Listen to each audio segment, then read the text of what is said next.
കഴിഞ്ഞ ദിവസം പോസ്റ്റ് ചെയ്ത ആ വീട്ടുകുടലിൻ്റെ വീഡിയോ അവസാനിക്കുന്ന സമയത്ത് ഞാൻ പറഞ്ഞിട്ടുണ്ടായിരുന്നില്ലേ നാളെയാണ് ഇവിടുത്തെ ശരിക്കും വീട്ടുകുടൽ, അപ്പോൾ അതിന് ഞാൻ പോയിട്ടുണ്ടായിരുന്നെന്നൊക്കെ. ആ വീഡിയോ ആണേ ഇത്. പതിവ് പോലെ തന്നെ പറഞ്ഞതിനേക്കാളും ഏകദേശം ഒരു മണിക്കൂർ മുൻപേ തന്നെ ഞാനിവിടെ എത്തിയിട്ടുണ്ട്. ഈടെ എത്തിയേരം കാണുന്ന ഒരു കാഴ്ച, ടാറ്റുവെല്ലാം അടിച്ചിട്ടുള്ള തലയിലെല്ലാം കെട്ടിയിട്ടുള്ള ഒരു രാജാവിനെ പോലത്തെ ഒരാൾ പിസ്തയിലിങ്ങനെ ഒരു ട്രെയിലിങ്ങനെ സെറ്റാക്കി വെക്കുന്നതേനുവേ. ഇതിവിടുത്തെ ഒരു ഹൈലൈറ്റ് ആയിട്ടാണ് പോലും. അപ്പോൾ അത് സെറ്റാക്കട്ടെ, എന്നിട്ട് കാണിച്ചു തരാം. അങ്ങനെ ആടുന്ന് ഞാൻ നേരെ പോയത് നമ്മുടെ സ്റ്റാർട്ടേഴ്സിൻ്റെ ആ ഒരു സെക്ഷനിലോട്ടാണ്. അവിടെയെല്ലാം സെറ്റാവുന്നേ ഉള്ളൂ. അല്ല ഇന്നും കൊടുക്കുന്നുണ്ട്, ഇന്നലെ ഇടുന്ന് കൊടുത്ത പോലെ 1 കിലോൻ്റെ കേക്ക് എല്ലാവർക്കും. അല്ല അങ്ങനെ എന്തും ഗുണ്ടക്കതൊന്നും ചോദിച്ചിട്ട് ആദ്യം ഉറപ്പാക്കണം, പിന്നെ അവസാന നിമിഷം ഒരു കൺഫ്യൂഷൻ അടയാക്കണ്ട, അത് നോക്കാം. അപ്പോൾ സ്റ്റാർട്ടേഴ്സിൻ്റെ കൗണ്ടറിൻ്റെ ഏകദേശം ഓപ്പോസിറ്റ് സൈഡിലായിട്ട് ഇതാ ഇങ്ങനെ ഒരു കൗണ്ടർ എൻ്റെ ശ്രദ്ധയിൽപ്പെട്ടേ. ആ കൗണ്ടർ കാണുമ്പോൾ തന്നെ ഒരു അട്രാക്ഷൻ ഉണ്ടായിരുന്നു കേട്ടോ. അവിടെ പിസ്സ, ബർഗർ, പിന്നെ മോമോസ് ആണ് എഴുതിയിട്ടുണ്ടായിരുന്നത്. കുറേ പേര് പ്ലേറ്റുമായിട്ട് ഈ പിസ്സേൻ്റെ അടുത്ത് ഇങ്ങനെ നീട്ടി പിടിച്ച് നിൽക്കുന്നുണ്ടായിരുന്നേ. ഞാൻ ആടിയിടിയെല്ലാം നോക്കി പ്ലേറ്റ് ഉണ്ടോയെന്ന്, പ്ലേറ്റ് ആടിയിടിയൊന്നും കാണുന്നില്ലായിരുന്നു. പിന്നെ ഞാനൊരു കാര്യം ചെയ്തു, എൻ്റെ കൈ താൻ പ്ലേറ്റ് എന്ന് പറഞ്ഞിട്ട് ആ പ്ലേറ്റിൻ്റെ ഇടയിലോട്ട് എൻ്റെ കൈ നൈസായിട്ട് അങ്ങോട്ട് നീട്ടിപ്പിടിച്ച് വെച്ച് അന്നേരം ആ ചങ്ങായി ഒരു പിസ്സ എൻ്റെ കയ്യിലിട്ടെന്നേ. മോമോസ് അതേപോലെ കയ്യിലിട്ട് കഴിച്ച് കഴിഞ്ഞാൽ എന്തായാലും കൈ പൊള്ളും. അപ്പം കുറച്ച് കഴിഞ്ഞിട്ട് പ്ലേറ്റ് കിട്ടുമെങ്കിൽ അത് കഴിക്കാമെന്ന് വിചാരിച്ചിട്ട് ഞാൻ നേരെ നമ്മുടെ മറ്റേ രാജാവിൻ്റെ അടുത്തോട്ട് പോയേ. എന്നേരാണ് ഒരു കാര്യം മനസ്സിലായത്, നേരത്തെ കണ്ടത് ശരിക്കും രാജാവല്ലേനും, അത് രാജാവിൻ്റെ സഹായിയേനും കേട്ടാ. എന്താ ഈ നീല പട്ടുകുപ്പായ കുട്ടിയാണ് ശരിക്കും രാജാവ്. അപ്പോൾ രാജാവ് തൊട്ട് നെറ്റിയുമെല്ലാം വെക്കുന്നുണ്ട്, എന്തോ കാര്യമായ പരിപാടിയാണ് കേട്ടാ. ഇതെന്നാ പരിപാടി എന്ന് ഞാൻ കാണിച്ചു തരാം. അതിൻ്റെ ഇടയ്ക്ക് നമുക്കൊന്ന് കലവറയിലോട്ട് പോയിട്ട് വരാം. അവിടെ ഫുഡ് കൊടുക്കാൻ തുടങ്ങിയെന്നാണ് എനിക്ക് ആടുന്ന് ഇറങ്ങിയിട്ട് വരുന്നവരുടെ മുഖം നോക്കിയാൽ മനസ്സിലായത്. അപ്പോൾ ആടുത്തെ കാഴ്ചകൾ ജസ്റ്റ് ഒന്ന് കാണിച്ചു തരാം.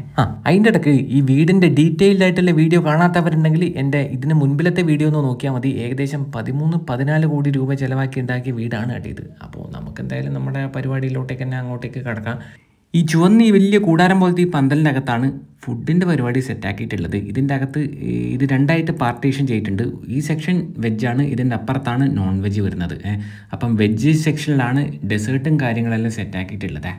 അപ്പോൾ ഇവിടെ കുറേ വെറൈറ്റീസ് ഓഫ് അസോർട്ടഡ് പേസ്ട്രീസ് എല്ലാം അങ്ങനെ അങ്ങോട്ട് സെറ്റാക്കി വെച്ചിട്ടുണ്ട്. അതിൻ്റെ ബാക്ക് സൈഡിൽ നിന്ന് ഒരു വലിയ ഉരുളിയിൽ നല്ല ചൂട് എണ്ണയിലിട്ടിട്ട് എന്തോ ഒരു സാധനം പൊരിച്ചെടുക്കുന്നുണ്ടായിരുന്നേ.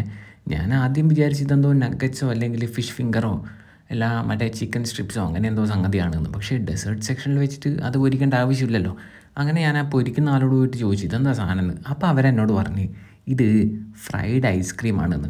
ഇത് പണ്ട് മുതലേ ഉള്ള സാധനം തന്നെയാണ്, പക്ഷേ ഞാൻ പോയി ഒരു ഫംഗ്ഷനും ഇത് ഉണ്ടായില്ല എന്നാണ് എൻ്റെ ഒരു ഓർമ്മ. അപ്പോൾ ആദ്യം അത് തന്നെ അങ്ങോട്ട് കഴിച്ച് തുടങ്ങി. ആദ്യം വിചാരിച്ച് സ്പൂണുകൊണ്ട് കോരിയെടുത്ത് കഴിക്കാമെന്ന്, പിന്നെ വിചാരിച്ച് സ്പൂണല്ല ഒരു അഹങ്കാരല്ലേ, അതുകൊണ്ട് ഇത് കൈ കൊണ്ട് ഇങ്ങനെ എടുത്തിട്ട് കടിച്ചങ്ങോട്ട് കഴിച്ചേ. ഫ്രൈഡ് ഐസ്ക്രീം പലപ്പോഴായിട്ട് കഴിച്ചിട്ടുണ്ടെങ്കിലും അതൊരു അത്ഭുതമായിട്ട് തോന്നിയത് ഇവിടുന്ന് കഴിച്ചപ്പോഴാണ് കേട്ടോ. വെറുതെ പറഞ്ഞല്ല, സത്യമായിട്ടും. ഇങ്ങോട്ടോ ബാക്കിയുള്ള ഐറ്റംസ് എല്ലാം നോക്കാമല്ലോ. ഇതൊക്കെയാണ് ഇവിടുത്തെ മെയിൻ കോഴ്സ് ഡിന്നറിനുള്ള സാധനങ്ങളെ. ഇടിയപ്പം അഥവാ നൂൽപുട്ടുണ്ട്, അതിനോട് ചേർന്നിട്ട് തന്നെ നല്ല മുരിഞ്ഞ നെയ്പ്പത്തലുണ്ട്. അതിൻ്റെ തൊട്ട് സൈഡിലായിട്ട് തന്നെ അടിച്ച് സെറ്റാക്കിയ പൊറോട്ടയുണ്ട്. ഇതൊന്നിനുള്ളി സാധനം ചപ്പാത്തി അല്ലെങ്കിൽ തന്തൂരി റൊട്ടിയാണ്. എന്തായാലും അതുപോലത്തെ ഒരു സാധനമുണ്ട്. പിന്നെ അതിൻ്റെ തൊട്ട് സൈഡിൽ നല്ല മണല മൂക്കിലോട്ട് അങ്ങോട്ട് അടിച്ച് കയറുന്ന ചൂട് ബിരിയാണി റൈസ് ഉണ്ട്. ആ ബിരിയാണി റൈസിനെ മട്ടൺ ബിരിയാണി ആക്കി മാറ്റുന്ന മട്ടൻ്റെ പീസ് ഉണ്ട്. പിന്നെ അതിൻ്റെ സൈഡിൽ ചിക്കൻ്റെ പീസ് ഉണ്ട്. അതിൻ്റെ കൂടെ ചേർന്നിട്ട് തന്നെ ബിരിയാണി റൈസും ഉണ്ട്. ഇത് ഷെസ്വാൻ ചിക്കനാണ്. ഇവിടെ മട്ടണും ചിക്കനും മാത്രമൊന്നുമല്ല, നല്ല ഡ്രൈ ബീഫും ഉണ്ട്. പിന്നെ അതിനോട് ചേർന്നിട്ട് തന്നെ 2 വ്യത്യസ്തമായിട്ടുള്ള ഫ്ലേവറിലുള്ള ചിക്കൻ കബാബും ഉണ്ട്. പിന്നെ നമ്മളിവിടെ തലേ ദിവസം വന്നപ്പോൾ കണ്ട അതേ ഐറ്റംസൊക്കെ തന്നെ കുറേ ടൈപ്പിലുള്ള പുട്ടിങ്ങനെ നിരത്തി വെച്ചിട്ടുണ്ട്. അതിൻ്റെ തൊട്ട് സൈഡിലായിട്ട് തന്നെ ദോശയുണ്ട്. ദോശ തന്നെ ഏകദേശം ഒരു 5-6 ടൈപ്പിലുണ്ട്. പ്ലെയിൻ ദോശയുണ്ട്, മീൻ ദോശയുണ്ട്, ചിക്കൻ ദോശയുണ്ട്, മുട്ട ദോശയുണ്ട്, ബീഫിൻ്റെ ദോശയുണ്ട്, പിന്നെ ഊത്തപ്പമുണ്ട്. ഇനി അതെല്ലാം കൂട്ടി കഴിക്കാനായിട്ടുള്ള 2 ചട്നിയുണ്ട്, സാമ്പാറുണ്ട്. ഇവിടെ ഇത്രയും ഐറ്റംസ് ആയിരുന്നു ഉള്ളത് എന്നാണ് ഞാൻ ആദ്യം വിചാരിച്ചത്. പക്ഷേ ഈ കലവറേൻ്റെ ഏകദേശം തെക്കേ മൂലക്ക് വേറെ കുറച്ച് ഐറ്റംസ് കൂടി ഉണ്ടേനും കേട്ടോ. അപ്പോൾ അതും കൂടെ ഒന്ന് കാണിച്ചു തരാം. അതിൽ ഒന്നാണ് ഈ മീൻകറി. നല്ല അയക്കൂറ മാങ്ങയിട്ട് വെച്ച കറിയാണിത്. പിന്നെ കപ്പി ഉണ്ടേനും, ചേമ്പുണ്ടേനും, കാച്ചിലുണ്ടേനും. അല്ല ഈ കാച്ചിലും ചേമ്പും ഒന്നാണോ ഇനി, അതിനെക്കുറിച്ച് എനിക്ക് വലിയൊരു ധാരണയില്ല. അപ്പം കുറച്ച് നാടൻ ഐറ്റംസ് ഉണ്ടേനും. പിന്നെ അതിനോട് ചേർന്നിട്ട് തന്നെ ആടിൻ്റെ തലക്കറി ഉണ്ടേനും, കൂന്തൽ മസാല ഉണ്ടേനും, പിന്നെ 2 മീൻ പൊരിച്ചും ഉണ്ടേനും. എല്ലപ്പം നിങ്ങൾ ഈടുന്ന് തന്നെ ഇങ്ങനെ തിരിഞ്ഞ് കളിക്കാണ്ട് നേരത്തെ നമ്മൾ ആ പീഠത്തമ്മിൽ എത്തിയിട്ടില്ല രാജാവിൻ്റെ ഐറ്റം എന്നാന്ന് ഒന്ന് നോക്കിയിട്ട് വരാമല്ലോ. രാജാവ് ഇതെന്തെന്നാപ്പം കളിക്കുന്നത്? കുച്ചിപ്പുടിയും ഭരതനാട്യവും മോഹിനിയാട്ടെല്ലാം ഒരുമിച്ച് കളിച്ചുകൊണ്ട് ഇങ്ങനെ ബദാം മിൽക്ക് വാരുന്ന. എൻ്റെ അമ്മ, മതി നിർത്ത്, നീ സാധനം കൊണ്ടാ വായിക്കുന്നു. നിർത്താത്ത എല്ലാക്ക്. രാജാവേ നിർത്ത്. താമനെ അല്ല രാജാവേ വേഗം കുടിച്ചിട്ട് അപ്പുറം പോയിട്ട് തിന്നാനല്ലേ, നല്ലോണം ഇട്ടിട്ടില്ലേ. ഇത് നമുക്കല്ലേനോ. എന്നാൽ അടുത്ത് ഇങ്ങനെ അതിൻ്റെ മേലെ നല്ല ഇതും എനക്കല്ലേ. നിങ്ങൾ ഇതനക്ക് തന്നിട്ടില്ലെങ്കിൽ അല്ല രാജാവ് ഇതനക്ക് തന്നിട്ടില്ലെങ്കിൽ സീനാവും, എനിക്കിത് വേഗം കുടിച്ചിട്ട് അപ്പുറം പോയിട്ട് തിന്നാനില്ല. അപ്പോൾ എൻ്റെ ഗ്ലാസ് ഇങ്ങോട്ട് കൈ പറ്റിയിട്ട് അതങ്ങോട്ട് കുടിച്ച് നോക്കി. സംഭവം ഒരു ഇളം ചൂടുള്ള നല്ല ടേസ്റ്റുള്ള ബദാം മിൽക്കായിരുന്നു കേട്ടോ. രാജാവ് ആൾ മോശമില്ല. അപ്പോൾ അതെല്ലാം അങ്ങനെ അങ്ങോട്ട് കുടിച്ചിട്ട് നേരെ നമ്മുടെ ആ ചുവന്ന കൂടാരത്തിൻ്റെ ഉള്ളിലോട്ടേക്ക് അങ്ങോട്ട് വീണ്ടും പോയേ. ഇപ്പം ഞാനിവിടെ വന്നിട്ടുള്ളത് ഇതൊന്നും കാണാൻ വേണ്ടിയിട്ടല്ല, നേരത്തെ കണ്ട ഐറ്റംസ് എല്ലാം കഴിക്കാൻ വേണ്ടിയിട്ടാണ്. അങ്ങനെ പ്ലേറ്റുമായിട്ട് ഞാൻ ആ ക്യൂവിൽ പോയി ഇരുന്നിട്ടുണ്ട്. എന്നിട്ട് ഐറ്റംസ് ഓരോന്നായിട്ട് ഇങ്ങനെ ചോദിച്ച് വാങ്ങിക്കുന്നുണ്ട്.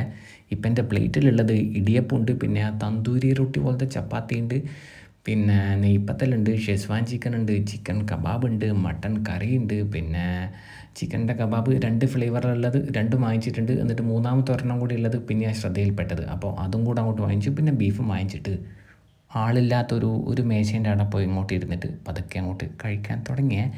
ആദ്യം എൻ്റെ കയ്യെത്തും ദൂരത്തുണ്ടായിരുന്നത് ചിക്കൻ കബാബാണ്. അപ്പോൾ അതെടുത്തിട്ട് അങ്ങോട്ട് കഴിച്ച് തുടങ്ങി. ലേശം തണുത്തിട്ടാണ് ഉണ്ടായിരുന്നതെങ്കിലും ഫ്ലേവറിനൊന്നും ഒരു കുഴപ്പമില്ല. പിന്നെ ആ മട്ടൻ കറിയിലുള്ള മട്ടൻ്റെ ഒരു പീസും എടുത്തിട്ട് അങ്ങോട്ട് കഴിച്ച് നോക്കി. അതിനുശേഷം ചപ്പാത്തിയാണോ തന്തൂരി റൊട്ടിയാണോ എന്ന് ശരിക്കും എനിക്ക് അറിയാത്ത ആ സാധനവും മട്ടനും കൂടെ ചേർത്ത് പിടിച്ച് ഇനി നെയ്പ്പത്തിൽ കഴിച്ച് നോക്കട്ടെ. എന്തും അധികമായാൽ കുഴപ്പമാണെന്ന് കേട്ടിട്ടില്ലേ? അതായത് ഈ അധികമായാൽ അമൃതവും വിഷമാണ് എന്നാണല്ലോ, അതുപോലെയാണ് ഈ നെയ്പ്പത്തിൻ്റെ അവസ്ഥ. നെയ്പ്പത്തിൽ ഓവർ ക്രിസ്പി ആയിപ്പോയിന്.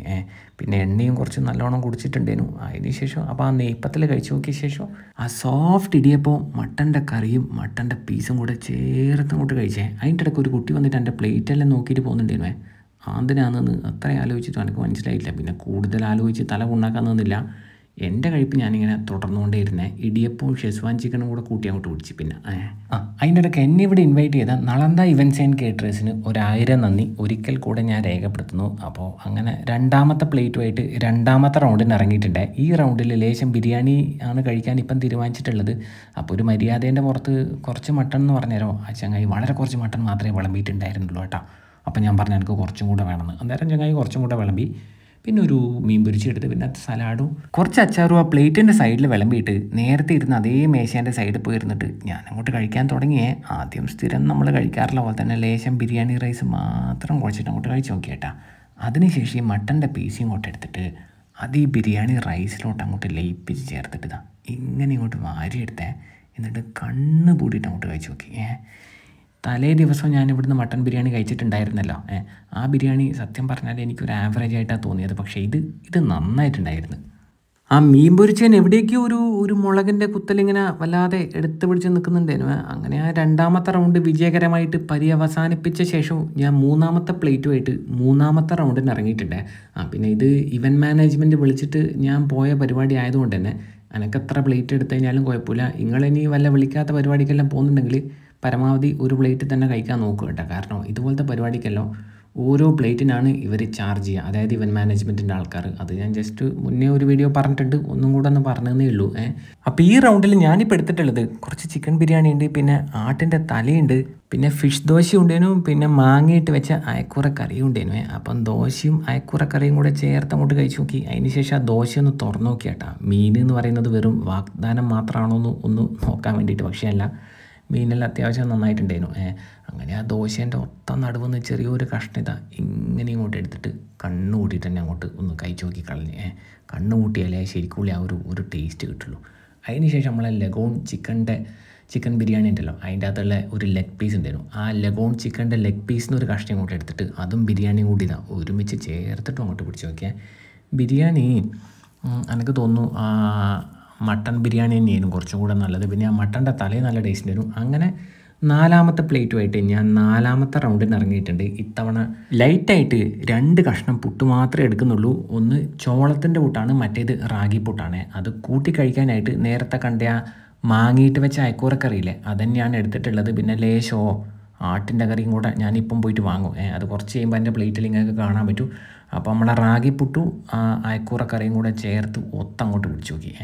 ഇപ്പം കണ്ട എൻ്റെ പ്ലേറ്റിൽ ആ മട്ടൻ കറി വന്നില്ലേ, അപ്പോൾ പുട്ടും മട്ടൻ കറിയും പിന്നെ ആ ഫിഷ് മാംഗോ കറിയെല്ലാം ഉഷാറായിട്ടുണ്ടായിരുന്നു. അതിനുശേഷം പിന്നെ ഒരു പ്ലേറ്റ് നിറയെ സാലഡും അങ്ങോട്ട് കഴിച്ചു കേട്ടോ. പിന്നെ ഞാൻ ആ റെഡ് അപ്പോൾ നമ്മളെ നളന്ദ കേറ്ററേഴ്സ് ആൻഡ് ഇവൻറ്റ്സിന് ഒരിക്കൽ കൂടെ നന്ദി പറയുന്നു. അതിന് ശേഷം ഞാൻ ആ റെഡ് കൂടാരത്തിൽ നിന്ന് പുറത്തോട്ട് ഇറങ്ങാൻ പോകുന്നതിൻ്റെ ഇടയ്ക്ക് പിന്നെ ലേശം മധുരം കൂടെ കഴിച്ചിട്ട് അങ്ങോട്ട് ഇറങ്ങാമെന്ന് വിചാരിച്ചിട്ട് ആദ്യം തന്നെ പോയിട്ട് അവിടെ നിന്ന് ഒരു ചോക്ലേറ്റ് പേസ്ട്രി അങ്ങോട്ട് കഴിച്ചേ.